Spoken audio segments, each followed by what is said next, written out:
আসসালামু আলাইকুম। বিশ্ব বাংলা 24 সংবাদে আপনাদের সবাইকে স্বাগত জানাচ্ছি। আমি জিন্নাতুন নাহার প্রধান। বিশ্ব বাংলা 24 এর সর্বশেষ সংবাদ দেখতে পাবেন বিশ্ব বাংলা 24 ইউটিউব এবং ফেসবুক পেজে। প্রথমেই জানিয়ে দিচ্ছি সংবাদ শিরোনামগুলো। দেশে গত 24 ঘন্টায় করোনা ভাইরাসে আরও 2851 জন করোনা পজিটিভ আক্রান্ত শনাক্ত, আরও 27 জনের মৃত্যু। ভ্যাকসিন জাতীয়তাবাদ দিয়ে করোনাকে হারানো যাবে না বলছে WHO। মহামারী মোকাবিলার পথে বাধা সৃষ্টি করবে বলে সংস্থাটির প্রধানের সতর্কতা। চীনের ইরান মঙ্গোলিয়ায় বিউবনিক প্লেগে মৃত এক, কোয়ারেন্টিনে হাজারো মানুষ। শ্রীলঙ্কার পার্লামেন্ট নির্বাচনে রাজাপাকসের দলের বিশাল জয়, আবারও প্রধানমন্ত্রী পদে অসীম হবেন মাহিন্দ রাজাপাকসে। পর্বতারোহী রেশমা রাজধানীতে প্রাইভেট কার চাপায় নিহত, এভারেস্ট জয়ের স্বপ্ন সড়কে পিষ্ট। সৌদি ক্রাউন প্রিন্স মোহাম্মদ বিন সালমানের বিরুদ্ধে কানাডায় কিলিং স্কোয়াড পাঠানোর অভিযোগ, যুক্তরাষ্ট্রের আদালতে নথিপত্র দাখিল। দ্রুতই গতি ফিরছে চীনের অর্থনীতিতে, গত বছরের তুলনায় জুলাইয়ে দেশটির রপ্তানি অনেকটা বেড়েছে। বাড়িতেই চেক ছাপিয়ে বিলাসবহুল গাড়ি কিনলেন যুক্তরাষ্ট্রের উইলিয়াম, জাল চেক ধরা পড়ায় কারাগারে দিন কাটাচ্ছেন বিলাসী উইলিয়াম কেল্লে। এবং শ্রীলঙ্কা সফরে টেস্টের সঙ্গে 3 ম্যাচের T20 সিরিজ, স্থগিত হওয়া সিরিজ আয়োজনে আলোচনা চলছে।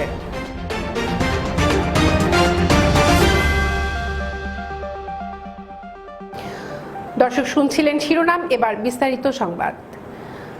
গত 24 ঘন্টায় দেশে আরও 2851 জন করোনা পজিটিভ শনাক্ত হয়েছেন। এ নিয়ে এখন পর্যন্ত দেশে মোট শনাক্ত হয়েছেন 2,52,502 জন। গত 24 ঘন্টায় 27 জনের মৃত্যুতে এ পর্যন্ত 3,333 জন মারা গেছেন। গত 24 ঘন্টায় সুস্থ হয়েছেন 1,760 জন। এখন পর্যন্ত সুস্থ হয়েছেন 1,45,584 জন। ডেস্ক রিপোর্টে বিস্তারিত। কোভিড-19 সম্পর্কিত নিয়মিত স্বাস্থ্য বুলেটিনে অধিদপ্তরের অতিরিক্ত মহাপরিচালক অধ্যাপক নাসিমা সুলতানা জানান, বর্তমানে 84টি পরীক্ষাগারে কোভিড-19 পরীক্ষা হচ্ছে। গত 24 ঘন্টায় নমুনা সংগ্রহ হয়েছে 13,253টি। নমুনা পরীক্ষা করা হয়েছে 12,699টি। এখন পর্যন্ত মোট নমুনা পরীক্ষা করা হয়েছে 12,37,823টি। 24 ঘন্টা যা নমুনা পরীক্ষা হয়েছে তাতে শনাক্ত হয়েছে 2,851 জন এবং এ পর্যন্ত শনাক্ত 2,52,502 জন। গত 24 ঘন্টায় শনাক্তের হার 22.45%। এ পর্যন্ত শনাক্তের হার 20.40%। 24 ঘন্টায় শনাক্ত বিবেচনায় সুস্থতার হার 57.66% এবং শনাক্ত বিবেচনায় মৃত্যুর হার 1.32%। বাংলাদেশের অ্যাটাক রেট, যেটা WHOর ওয়েবসাইটে morbidity and mortality weekly update থেকে পাওয়া গেছে, 3 আগস্ট পর্যন্ত বাংলাদেশের ওভারঅল অ্যাটাক রেট 1,421.5% পার 1 মিলিয়ন বা 10 লক্ষ মানুষের মধ্যে। নাসিমা সুলতানা জানান, মারা যাওয়া 27 জনের মধ্যে পুরুষ 24 জন এবং নারী 3 জন। হাসপাতালে মারা গেছেন 26 জন, বাড়িতে মারা গেছেন 1 জন। এখন পর্যন্ত পুরুষ মোট মারা গেছেন 2,630 জন। মারা যাওয়াদের বয়স বিশ্লেষণে 41 থেকে 50 বছরের মধ্যে 4 জন, 51 থেকে 60 বছরের মধ্যে 6 জন, 61 থেকে 70 বছরের মধ্যে 12 জন, 71 থেকে 80 বছরের মধ্যে 4 জন এবং 81 থেকে 90 বছরের মধ্যে 1 জন রয়েছেন। দেখা গেছে ঢাকা ডিভিশনে। ডেস্ক রিপোর্ট, বিশ্ব বাংলা 24। ভ্যাকসিন নিয়ে জাতীয়তাবাদী আচরণ করা হলে তা করোনা মহামারী মোকাবেলার পথে বাধা তৈরি করবে বলে সতর্ক করেছেন বিশ্ব স্বাস্থ্য সংস্থার প্রধান টেড্রোস অ্যাডহানম গেব্রিয়াসুস। কোনো ভ্যাকসিন আবিষ্কার হলে তা নিজেদের মধ্যে কুক্ষিগত করে না রেখে গোটা বিশ্বে ছড়িয়ে দেওয়ার জন্য ধনী দেশগুলোর প্রতি আহ্বান জানিয়েছেন তিনি। বলেন, ভ্যাকসিন জাতীয়তাবাদ ভালো নয়, এর ফল ভালো হয় না। বিশ্ব যদি দ্রুত এই ভাইরাস থেকে মুক্ত হতে চায় তবে একত্রিতভাবে কাজ করতে হবে, কারণ এটি বিশ্বায়নের দুনিয়া। এখানকার অর্থনীতি একে অপরের উপর নির্ভরশীল। বিশ্বের একাংশ কিংবা গুটি কয়েক দেশ একা একা নিজেদের ভাইরাস থেকে মুক্ত কিংবা সেফ হ্যাভেন করে রাখতে পারবে না। গ্যাব্রিয়াসুস সতর্ক করে বলেন, মারাত্মক এই রোগটির অস্তিত্ব যদি কোথাও থেকে যায় তবে সব জায়গার মানুষের জীবনযাপনই ঝুঁকিতে পড়বে। বিশ্ব স্বাস্থ্য সংস্থা বলছে, কোভিড-19 মোকাবেলায় বিভিন্ন ধরনের ভ্যাকসিন প্রয়োজন হতে পারে। মানুষের উপর 26টি ভ্যাকসিনের বিভিন্ন ধাপের পরীক্ষা চলছে। তৃতীয় ধাপের বিস্তৃত পরীক্ষায় প্রবেশ করেছে 6টি ভ্যাকসিন। চীনের স্বায়ত্তশাসিত ইনার মঙ্গোলিয়া অঞ্চলে বিউবনিক প্লেগে আক্রান্ত হয়ে এক ব্যক্তি মারা যাওয়ার পর সেখানকার একটি গ্রাম কোয়ারেন্টাইন করা হয়েছে। শরীরে রক্ত সঞ্চালন ব্যবস্থা বিকল হয়ে ওই রোগী মারা গেছেন বলে বিবৃতিতে জানানো হয়েছে। তবে ওই ব্যক্তি কিভাবে প্লেগে আক্রান্ত হলেন সে বিষয়ে উল্লেখ করা হয়নি।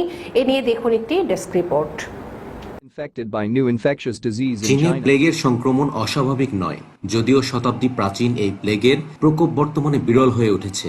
2009 থেকে 2018 সাল পর্যন্ত চীনে মাত্র 26 জন বিউবনিক প্লেগে আক্রান্ত হয়েছিলেন। তাদের মধ্যে প্রাণ হারিয়েছেন 11 জন। এক বিবৃতিতে ইনার মঙ্গোলিয়ার বাওতো পৌর স্বাস্থ্য কমিশন বলেছে, রোববার বাওতো শহরে বিউবনিক প্লেগে আক্রান্ত হয়ে একজন মারা গেছেন।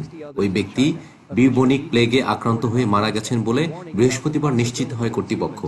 রোগটির বিস্তার রোধে সুচি জিনকুন গ্রাম সিলগালা করে দেওয়া হয়েছে। মৃত ব্যক্তি ওই গ্রামে বসবাস করতেন। একই সঙ্গে প্রত্যেক দিন গ্রামের বাসিন্দাদের সবার বাড়িঘর জীবাণুমুক্ত করার নির্দেশ দেওয়া হয়েছে। গ্রামের সব বাসিন্দার প্লেগ পরীক্ষা করা হলেও কাউকে এখন পর্যন্ত রোগে আক্রান্ত পাওয়া যায়নি। চলতি বছরে এখন পর্যন্ত ইনার মঙ্গোলিয়ার 2 জনের শরীরে বিউবনিক প্লেগ সংক্রমণের তথ্য নিশ্চিত করেছে চীন। তবে এবছর এই রোগে এটি প্রথম মৃত্যু। ব্যাকটেরিয়ার সংক্রমণ থেকে ছড়ায় প্লেগ। মাছি অথবা সংক্রমিত অন্যান্য প্রাণীর মাধ্যমেও মানবদেহে এটির বিস্তার ঘটে। অনেক সময় এই রোগটি প্রাণঘাতী হয়ে উঠতে পারে, তবে সাধারণ অ্যান্টিবায়োটিকের চিকিৎসা রোগটি থেকে সুস্থ হয়ে ওঠা যায়। চতুর্দশ শতাব্দীতে ব্ল্যাক ডেথ মহামারী হিসেবে পরিচিত এ রোগে ইউরোপ, আফ্রিকা ও এশিয়ায় প্রায় 5 কোটি মানুষের প্রাণহানি ঘটে। এই রোগে আক্রান্ত হলে শরীরে প্রচন্ড ব্যথা, শরীর ফুলে যাওয়া, জ্বর, সর্দি এবং কাশির মতো উপসর্গ দেখা দিতে পারে। ডেস্ক রিপোর্ট, বিশ্ব বাংলা 24। শ্রীলঙ্কার পার্লামেন্ট নির্বাচনে বিপুল সংখ্যাগরিষ্ঠতা নিয়ে জয় পেয়েছে মাহিন্দ রাজাপাক্সের দল। তার ভাই ও বর্তমান প্রেসিডেন্ট গোটাবায়া রাজাপাক্সে আনুষ্ঠানিক ফল ঘোষণা করেন। বিজয়ী দল শ্রীলঙ্কা পিপলস ফ্রন্টকে সরকার গঠনের জন্য আহ্বানও জানানো হয়েছে। ধারণা করা হচ্ছে মাহিন্দ রাজাপাক্সে আবারও প্রধানমন্ত্রী পদে আসীন হবেন। এর মধ্য দিয়ে শ্রীলঙ্কার মূল শাসন ক্ষমতা রাজাপাক্সে পরিবারের হাতে থেকে গেল। গত নভেম্বর মাসে তত্ত্বাবধায়ক সরকারের প্রধানমন্ত্রী হিসেবে নিযুক্ত ছিলেন মাহিন্দ। তবে প্রধানমন্ত্রী হওয়ার মতো সংখ্যাগরিষ্ঠতা তার ছিল না। দেশের প্রেসিডেন্ট তথা মাহিন্দর ভাই গোটাবায়া সংবিধান মুলতবি করে তাকে প্রধানমন্ত্রী হওয়ার আহ্বান জানিয়েছিলেন। এর মধ্য দিয়ে দেশে এক সাংবিধানিক সংকট তৈরি হয়। তবে এবার 2/3-এরও বেশি আসন জিতে সাংবিধানিক নিয়মে সরকার গঠন করতে চলেছেন। আর এর মধ্য দিয়ে সাংবিধানিক সংকট কাটলো বলে মনে করা হচ্ছে। 2 দশক ধরে শ্রীলঙ্কার শাসন ক্ষমতায় রয়েছে রাজাপাক্সের পরিবার। এর আগে 2005 সাল থেকে 2015 সাল পর্যন্ত প্রেসিডেন্ট ছিলেন মাহিন্দ। এবারে নির্বাচনে মাহিন্দর প্রধান প্রতিদ্বন্দ্বী ছিলেন প্রাক্তন প্রধানমন্ত্রী রানিল বিক্রমাসিংহে। তবে নির্বাচনে একেবারে ধরাশয়ী হয়েছেন তিনি। 106টি আসনে প্রতিদ্বন্দ্বিতা করে মাত্র 1টি আসনে জয় পেয়েছেন বিক্রমাসিংহের দল। সাইক্লিং করার সময় রাজধানীর সংসদ ভবন এলাকার লেক রোডে প্রাইভেট কার চাপায় নিহত হয়েছেন পর্বতারোহী রেশমা নাহার রত্না। শুক্রবার সকাল 9টায় লেক রোড দিয়ে সাইক্লিং করার সময় একটি প্রাইভেট কার চাপা দিলে ঘটনাস্থলেই তার মৃত্যু হয়। রেশমার সাইকেলটি পেছন থেকে দুমড়ে মুচড়ে গেছে। সেটি ঘটনাস্থল থেকে পুলিশ জব্দ করেছে। পথচারীরা তাকে উদ্ধার করে সোহরাওয়ার্দী হাসপাতালে জরুরি বিভাগে নিয়ে আসেন। সেখানে কর্তব্যরত চিকিৎসক রেশমাকে মৃত ঘোষণা করেন। রেশমা নাহার রত্না পর্বতারোহী, দৌড়বিদ এবং সাইক্লিস্ট ছিলেন। তিনি সরকারি প্রাথমিক বিদ্যালয়ে চাকরি করতেন। 2019 সালের 24 আগস্ট ভারতের লাখাদে অবস্থিত স্টক কাঙ্গোরি পর্বত এবং 30 আগস্ট কাং ইয়াতসে 2 পর্বতে সফলভাবে আরোহণ করেন রত্না। দুটি পর্বতই 6000 মিটারের বেশি উচ্চতার। 2016 সালে বাংলাদেশের পাহাড় কেওক্রাডাঙ্গে চূড়া স্পর্শ করার মাধ্যমে শুরু হয় রেশমা রত্নার অভিযান। এভারেস্ট জয়ের স্বপ্ন ছিল রেশমার, সেই স্বপ্ন সড়কেই পিষ্ট হয়ে গেছে। দর্শক, এখন নিচ্ছি ছোট্ট একটি বিরতি, ফিরছি কিছুক্ষণ পর, সঙ্গেই থাকুন।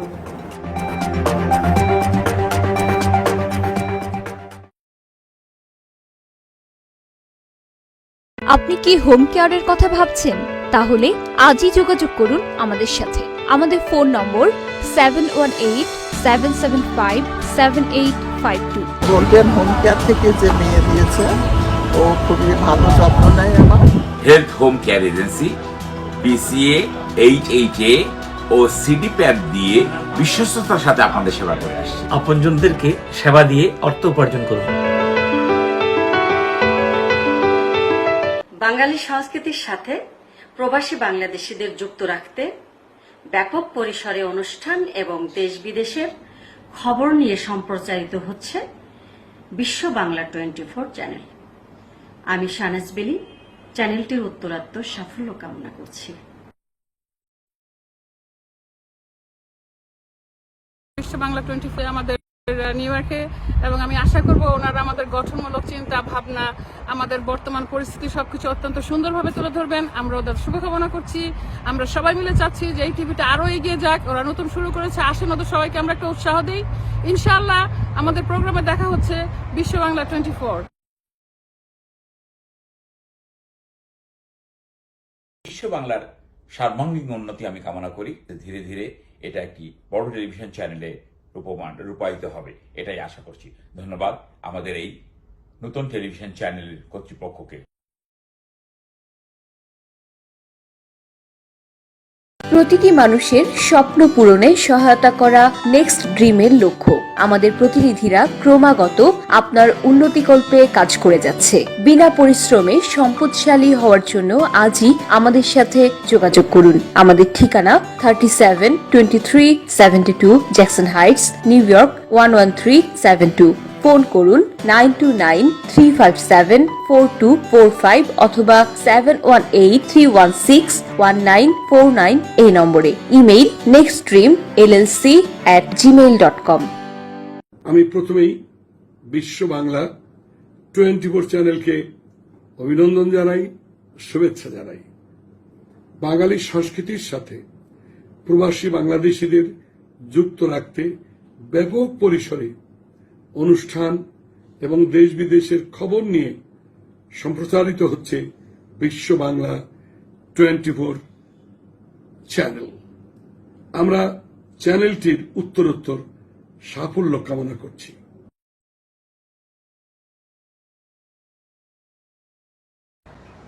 বিশ্ব বাংলা 24 চ্যানেলকে আমার অনেক অনেক শুভেচ্ছা এবং এর সাফল্যের জন্য আমার শুভকামনা জানাচ্ছি। সারা বিশ্বে, দেশে প্রবাসে সব বাঙালিদের আমাদের একজোট করে রাখার যে উদ্যোগ নিয়েছেন যারা, তাদেরকে আমার অন্তর থেকে আন্তরিক সাফল্যের জন্য শুভেচ্ছা জানাচ্ছি আবারও করে। আমরা বাঙালিরা স্পোর্টস, দেশে বিদেশের খবর এবং সংস্কৃতির সব নিয়ে একসঙ্গে যে আমরা এক হতে পারবো, এ শুনে আমি মিতালি মুখার্জি, আমার খুব আনন্দ হচ্ছে। আবারও জানাচ্ছি বিশ্ব বাংলা 24 চ্যানেলকে আমার শুভকামনা।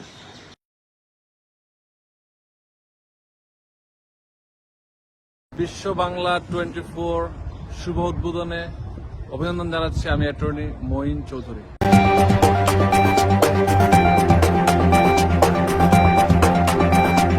ফিরে এলাম বিরতির পর। দেশের সাবেক এক গোয়েন্দা কর্মকর্তাদের হত্যার উদ্দেশ্যে কানাডায় কিলিং স্কোয়াড পাঠানোর অভিযোগ উঠেছে সৌদি আরবের ডি ফ্যাক্টো নেতা ক্রাউন প্রিন্স মোহাম্মদ বিন সালমানের বিরুদ্ধে। যুক্তরাষ্ট্রের আদালতে দাখিল হওয়া নথিপত্রে এমন অভিযোগ উঠেছে। সালমানের নির্দেশে কানাডায় প্রেরিত ওই কিলিং স্কোয়াডের লক্ষ্য ছিল সাবেক গোয়েন্দা কর্মকর্তা সাদ আল জাবরিকে হত্যা করা। দীর্ঘদিন সৌদি সরকারের অনুগত হয়ে কাজ করা জাবরি 3 বছর ধরে নির্বাসনে। ব্যক্তিগত নিরাপত্তা সুরক্ষার আওতায় তখন থেকে তিনি টরন্টোতে বাস করছেন। বলা হচ্ছে কানাডার সীমান্তরক্ষীরা সৌদি থেকে যাওয়া কিলিং স্কোয়াডকে সন্দেহ করায় হত্যা পরিকল্পনা ব্যর্থ হয়। আদালতের নথি অনুযায়ী তারা টরন্টোর পিয়ারসন আন্তর্জাতিক বিমানবন্দর হয়ে কানাডায় প্রবেশের চেষ্টা করেছিলেন। আগে ক্রাউন প্রিন্সকে সরিয়ে দেয়া, খাশোগি হত্যায় পাঠানো টাইগার স্কোয়াড দুর্নীতি সহ আরো নানা স্পর্শকাতর তথ্য আছে জাবরির কাছে। আর তিনি যাতে এসব তথ্য ফাঁস করে দিতে না পারেন সে লক্ষ্যে বিন সালমান তাকে হত্যা করতে চেয়েছিলেন বলে জাবরি তার করা অভিযোগপত্রে উল্লেখ করেছেন। প্রাদুর্ভাব স্থল হওয়া সত্ত্বেও অন্য অনেক দেশের তুলনায় দ্রুতই গতি ফিরছে চীনের অর্থনীতিতে। গত বছরের তুলনায় জুলাইয়ে দেশটির রফতানি অনেকটা বেড়েছে, তবে আমদানি কমলেও কিছু কাঁচামালের আমদানি ছিল রেকর্ড সর্বোচ্চ। এমন সূচক দেশটির অর্থনৈতিক পুনরুদ্ধার স্থায়ী হওয়ার আশা যোগাচ্ছে। জুলাইয়ে ডলারের হিসাবে চীনের রফতানি গত বছরের তুলনায় 7.2% বেড়েছে, তবে আমদানি কমেছে 1.4%। গত জুনে 1 বছর আগের তুলনায় চীনের রপ্তানি বাড়ে মাত্র 0.5%। যদিও বিশ্লেষকদের আশঙ্কায় 1.5% কমার ইঙ্গিত ছিল। বছরের প্রথম প্রান্তিকে চীনের অর্থনীতি রেকর্ড সংকোচনের মুখে পড়লেও দ্বিতীয় প্রান্তিকে ঘুরে দাঁড়াতে শুরু করে। তবে বর্তমানে বিশ্বজুড়ে করোনার ঊর্ধ্বমুখী সংক্রমণে লকডাউন বিধিনিষেধ জারিতে চাহিদা কমে যাওয়ায় আপাতত অর্থনীতির এই পুনরুদ্ধার কার্যক্রম ভঙ্গুরই থেকে যাবে বলে ধারণা করা হচ্ছে। বিশ্লেষকরা যতটা আশঙ্কা করেছিল কিংবা পূর্বাভাস দিয়েছেন, বিশ্বের দ্বিতীয় বৃহৎ অর্থনীতির দেশ চীনের অর্থনীতি ততটা মারাত্মকভাবে ক্ষতিগ্রস্ত হয়নি। এবার বিশেষ সংবাদ। দামি জিনিসপত্র কিনতে কার না মন চায়, কিন্তু স্বাদ থাকলেও সাধ্য নেই অনেকের। যুক্তরাষ্ট্রের ফ্লোরিডার এক নাগরিক ক্যাসে উইলিয়াম কেল্লে অবশ্য সাধ্যকে পাত্তা দিতে রাজি নন। বাড়িতেই চেক ছাপিয়ে এক পোর্শে গাড়ি কিনে ফেলেছিলেন তিনি। ওকালুসা প্রদেশের পোর্শে গাড়ির ডিলারের শোরুমে ঢুকে পোর্শে 911 টার্বো মডেলটি পছন্দ করেন উইলিয়াম কেল্লে। সঙ্গে সঙ্গে 1 কোটির চেকটি তুলে দেন বিক্রেতাকে। 27 জুলাইয়ের ওই চেক ভাঙাতে গিয়ে বিক্রেতা বুঝতে পারেন কেল্লে তাকে জাল চেক দিয়ে ঠকিয়েছেন। পরে পুলিশে অভিযোগ দায়ের করেন তিনি। শখ পূরণ হওয়ার আগেই কেল্লে গ্রেপ্তার হয়ে যান। তবে শুধু গাড়ি নয়, তার ঘড়ির শখও রয়েছে।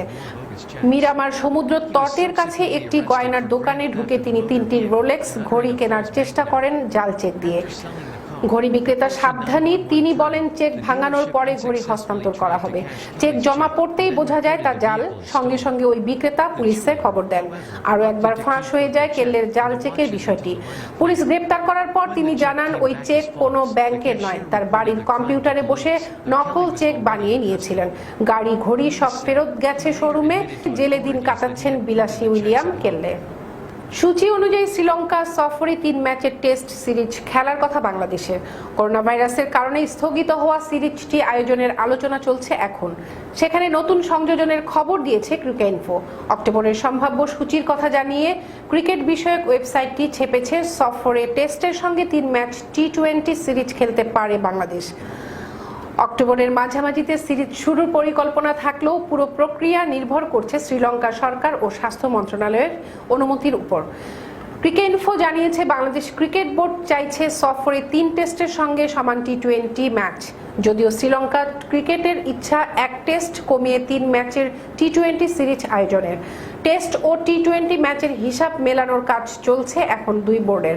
নির্ধারিত সূচি অনুযায়ী বিশ্ব টেস্ট চ্যাম্পিয়নশিপের অংশ হিসেবে গত জুলাই আগস্টে হওয়ার কথা ছিল 3 ম্যাচের টেস্ট সিরিজ, কিন্তু করোনা ভাইরাসের কারণে সিরিজটি স্থগিত করতে বাধ্য হয় এলএমসি। শেষ করার আগে সংবাদ শিরোনামগুলো জানিয়ে দিচ্ছি আরও একবার। দেশে গত 24 ঘন্টায় করোনা ভাইরাসে আরও 2851 জন করোনা পজিটিভ আক্রান্ত শনাক্ত, আরও 27 জনের মৃত্যু। ভ্যাকসিন জাতীয়তাবাদ দিয়ে করোনাকে হারানো যাবে না বলছে WHO। মহামারী মোকাবিলার পথে বাধা সৃষ্টি করবে বলে সংস্থাটির প্রধানের সতর্কতা। চীনের ইরান মঙ্গোলিয়ায় বিউবনিক প্লেগে মৃত 1, কোয়ারেন্টিনে হাজারো মানুষ। শ্রীলঙ্কার পার্লামেন্ট নির্বাচনে রাজাপাকসের দলের বিশাল জয়, আবারও প্রধানমন্ত্রী পদে অসীন হবেন মাহিন্দা রাজাপাকসে। পর্বতারোহী রেশমা রাজধানীতে প্রাইভেট কার চাপায় নিহত, এভারেস্ট জয়ের স্বপ্ন সড়কেই পিষ্ট। সৌদি ক্রাউন প্রিন্স মোহাম্মদ বিন সালমানের বিরুদ্ধে কানাডায় কিলিং স্কোয়াড পাঠানোর অভিযোগ, যুক্তরাষ্ট্রের আদালতে নথিপত্র দাখিল। দ্রুতই গতি ফিরছে চীনের অর্থনীতিতে, গত বছরের তুলনায় জুলাইয়ে দেশটির রপ্তানি অনেকটা বেড়েছে। বাড়িতেই চেক ছাপিয়ে বিলাসবহুল গাড়ি কিনলেন যুক্তরাষ্ট্রের উইলিয়াম, জাল চেক ধরা পড়ায় কারাগারে দিন কাটাচ্ছেন বিলাসী উইলিয়াম কেল্লে। এবং শ্রীলঙ্কা সফরে টেস্টের সঙ্গে 3 ম্যাচের টি20 সিরিজ, স্থগিত হওয়া সিরিজ আয়োজনে আলোচনা চলছে।